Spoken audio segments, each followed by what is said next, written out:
بسم اللہ الرحمن الرحیم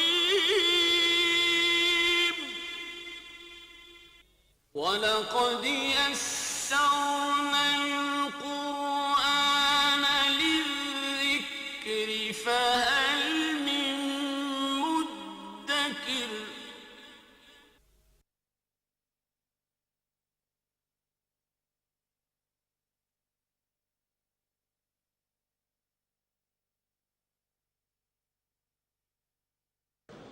اعوذ باللہ من الشیطان الرجیم بسم اللہ الرحمن الرحیم وما كان لمؤمن ان يقتل مؤمنا الا خطأ ومن قتل مؤمنا خطأ فتحرير رقبة مؤمنة ودية مسلمة الى اهله الا ان يصدقوا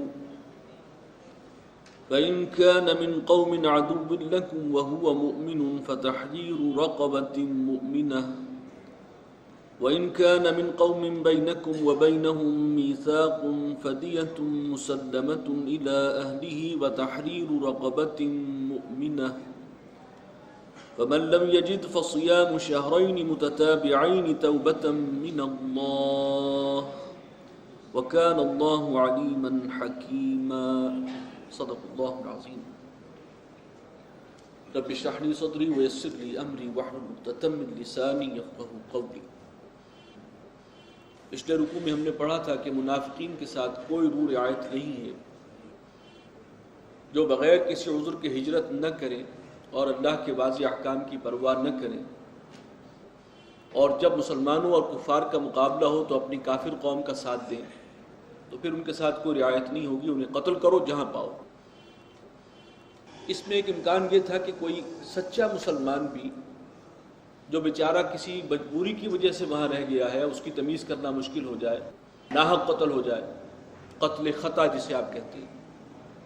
چنانچہ اس کے بارے میں فرمایا وَمَا كَانَ لِمُؤْمِنٍ أَن يَقْتُلَ مُؤْمِنًا إِلَّا خَطَأً، کسی مسلمان کے لیے روا نہیں ہے کہ وہ کسی دوسرے مسلمان کو قتل کرے مگر خطا، یعنی غلطی سے کوئی قتل ہو جائے تو اور بات ہے، مقصد نہیں تھا، ارادہ نہیں تھا، کسی غلط فہمی میں کوئی مسلمان قتل ہو گیا، یا نشانہ لگایا تھا کسی شکار کا، ہرن کا، اور بیچ میں کوئی آدمی آیا اور وہ اس کی زد میں آ گیا، یا آج کل اس کی جو صورت ہے وہ یہ ہے کہ گاڑی کے نیچے کوئی شخص آ گیا ہے، آپ کی نیت نہیں تھی اس کو گاڑی کے نیچے دینے کی، لیکن ایسی سچویشن ہو گئی، اچانک کوئی آیا اور پھر یہ کہ اس کو نہیں بچا سکے، تو یہ قتل خطا ہے، یہ سب اسی کی صورتیں۔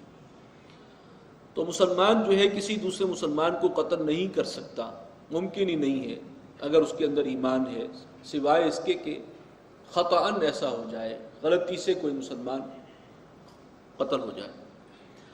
وَمَن قَتَلَ مُؤْمِنًا خَطَأً، اور جو کوئی قتل کرے کہ کسی مسلمان کو غلطی سے، فَتَحْرِيرُ رَقَبَةٍ مُؤْمِنَةٍ، تو پھر آزاد کرنا ہوگا ایک مسلمان غلام کا۔ یہاں پر دو چیزیں یہاں آئیں گی، ایک ہے کفارہ اور ایک ہے دیت۔ بعض گناہوں کا کفارہ بھی ہوتا ہے، اس کی کمپنسیشن وہ اللہ کے ساتھ معاملہ ہے، اور پھر ایک خوں بہا ہے، دیت ہے، یعنی وہ اس کے رشتہ داروں کو ملے گی۔ تو کفارہ تو یہ ہے کہ وہ کسی ایک مسلمان غلام کو آزاد کرے، وَدِيَةٌ مُسَلَّمَةٌ إِلَىٰ أَهْلِهِ، اور پھر خوں بہا جو ہے دیت پہنچانی ہوگی اس کے گھر والوں کو، یعنی مقتول کے ورثاء تک، الا ان يصدقوا، سوائے اس کے کہ وہ معاف کر دیں۔ مقتول کے ورثاء اگر معاف کر دیں دیت تو پھر ظاہر ہے کہ ان کی طرف سے یہ سہولت مل جائے گی۔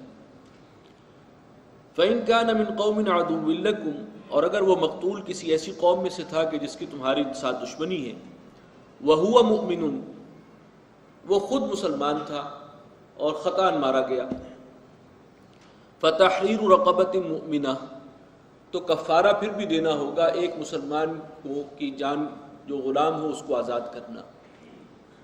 لیکن یہاں خوں بہا اس لیے نہیں ہے کہ وہ ایسے قوم سے، ایسے قبیلے سے ہے جو سب کے سب کافر ہیں، مشرک ہیں، وہ ایک مسلمان تھا، اب وہ خوں بہا کس کو دیں گے؟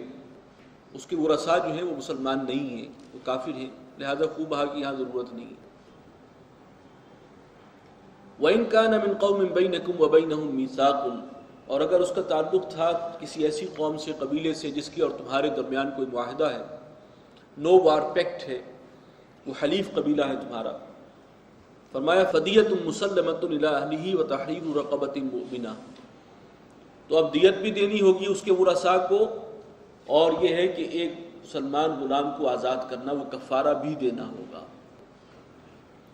اور دیت کا قانون آپ کے علم میں ہے کہ یہ صرف اس شخص کے اوپر اس کا ذمہ نہیں آتا، بلکہ اس کی پوری برادری اس کے ذمہ دار ہوتی ہے کہ مل جل کر وہ خوبہ ادا کیا جائے. اس کا قصور نہیں ہے، غلطی سے اس کے ہاتھوں ایک قتل ہو گیا ہے تو اس کی کمپنسیشن جو ہے وہ پھر پوری فیملی مل کر کرے گی.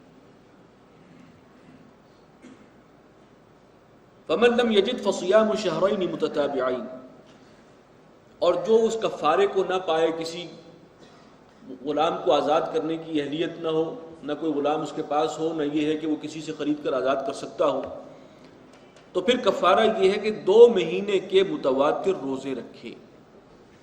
یہ متتابعین کی بڑی سخت شرط جو ہے بڑی کڑی ہے. مسلسل روزے، جس کا مطلب یہ ہے کہ اگر ایک روزہ بیچ میں چھوٹ گیا تو دوبارہ گنتی پھر وہیں سے شروع ہو جائے گی، تو کوئی بیچ میں ناغہ نہیں آنا چاہیے. توبۃ من اللہ، یہ توبہ اللہ کی طرف سے مقرر کردہ ہے. وکان اللہ علیما حکیما، اور اللہ تعالیٰ جاننے والا ہے، حکمت والا. ومن یقتل مؤمنا متعمدا، اور اگر کسی نے قتل کیا کسی مومن کو، مسلمان کو جان بوجھ کر، اب اس کی سزا سنیے، اتنا بڑا جرم ہے. فجزاؤہ جہنم، اس کی سزا جہنم ہے. خالدا فیہا، وہ اس میں رہے گا ہمیشہ. وغضب اللہ علیہ، اور اللہ تعالیٰ کا غضب ہوا ہے اس پر. ولعنہ، اللہ تعالیٰ نے اس پر لعنت کی ہے. واعد لہ عذابا عظیما، اس کے لیے بہت بڑا عذاب تیار کیا ہے. یا ایھا الذین آمنوا اذا ضربتم فی سبیل اللہ، اہل ایمان جب تم نکلو اللہ کے راستے میں، یعنی حالت سفر میں ہو، قتال کے لیے، جہاد کے لیے، فتبینوا، تو چھان بین کر لیا کرو. ولا تقولوا لمن القى الیکم السلام لست مؤمنا، اور دیکھنا جو شخص تمہارے سامنے سلام پیش کرے، تمہیں السلام علیکم کہے، اس کو یہ نہ کہنا کہ تم مومن نہیں ہو. یہ اصل میں علامت تھی اس بات کی، کوئی شخص السلام علیکم کہے کہ یہ مسلمان ہے. یہ اس دور میں یہی نشانی سمجھی جاتی تھی. تو اگر کسی کافر قوم میں ایک شخص علیحدہ ہو کر السلام علیکم کہے اور تمہیں یقین ہے کہ اس نے جان بچانے کے لیے کہا ہے یہ بھی کافر، تب بھی جب اس نے سلام کر دیا تو اب اسے مومن تسلیم کرو.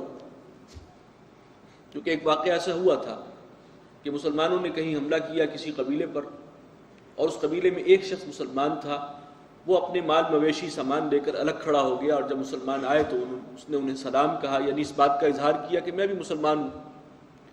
لیکن اس وقت مسلمانوں نے یہی سمجھا کہ یہ جان بچانے کے لیے کیا، اس نے اس کو قتل کر دیا اور اس کا جو مال تھا وہ بھی مال غنیمت میں شامل کر دیا.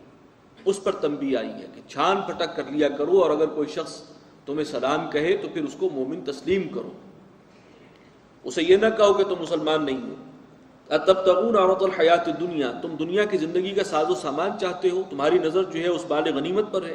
فعند اللہ مغانم کثیرہ، تو اللہ تعالیٰ کے پاس بہت غنیمتیں ہیں، بہت کچھ ہے اس کے پاس دینے کے لیے.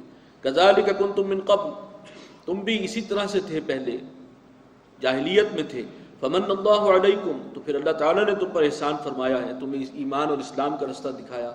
فتبینوا، تو آئندہ تحقیق کر لیا کرو. ان اللہ کان بما تعملون خبیرا، بے شک جو کچھ تم عمل کرتے ہو اللہ اس سے باخبر ہے. لا يستوي القاعدون من المؤمنین غیر اولی الضرر، برابر نہیں ہے وہ لوگ کہ جو مسلمانوں میں سے بیٹھ رہنے والے ہیں اور بغیر کسی سبب کے، بغیر کسی عذر کے. یعنی جہاد کے لیے، قتال کے لیے کہا گیا کہ نکلو، اور کچھ لوگ ہیں کہ وہ نہیں نکل رہے. اچھا، اس میں ایک شکل یہ ہوتی تھی کہ جتنے لوگ نکل آئے، ضرورت تھی اس کے مطابق کافی ہو گئے، تو بس یہ جسے کہتے ہیں فرض کفایہ ادا ہو گیا. ایک مہم کے لیے فرض کیجیے 50 آدمی درکار ہیں، اور مسلمانوں سے کہا گیا کہ نکلو، کون نکلتا ہے؟ 50 آدمی نکل آئے تو باقی لوگ بیٹھ سکتے ہیں. ایک موقع آیا تھا حضور صلی اللہ علیہ وسلم کی سیرت میں، جب آپ نے کہا کہ ہر شخص نکلے، فرض عین ہر ایک کے لیے، غزوہ تبوک.